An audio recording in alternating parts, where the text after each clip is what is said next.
Hey guys, welcome to the Grid Readings day number 3. Now don't forget to hit that full screen button so that you can see this more clearly. Now we're going to look today at Exodus chapter 20.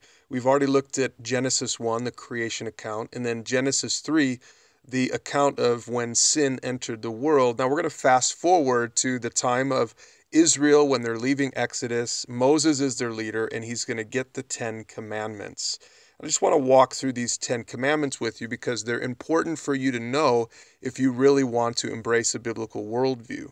Now, our key verse for the day is that first commandment in verse 3, you must not have any other God but me.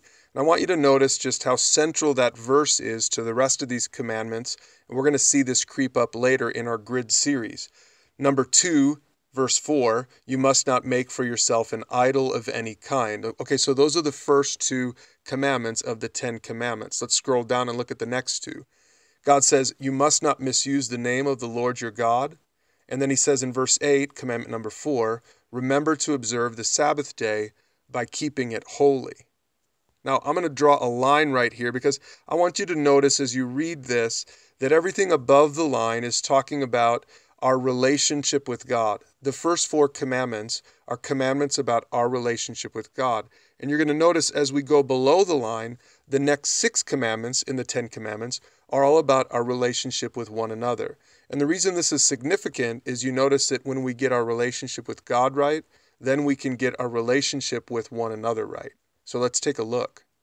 Okay, number 5, verse 12, honor your father and mother. Then you will live a long, full life in the land the Lord your God is giving you. He's talking about the promised land. Remember, they were on their way to the promised land.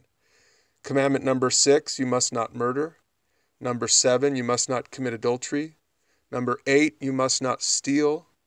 Number 9, you must not testify falsely against your neighbor. And number 10, you must not covet your neighbor's house or wife or donkey or anything like that, right? But notice again, these 6 commandments are all about how we relate to one another, and then the first 4 commandments are about how we relate to God. And the people of Israel were heading into the promised land, and this was going to be sort of like their constitution when they got there. This is going to remind them exactly how God wanted them to live, how he wanted them to be in relationship with him, and how he wanted them to be in relationship with one another. So you're ready to read Exodus chapter 20. We'll see you tomorrow for the next day's reading in the grid plan.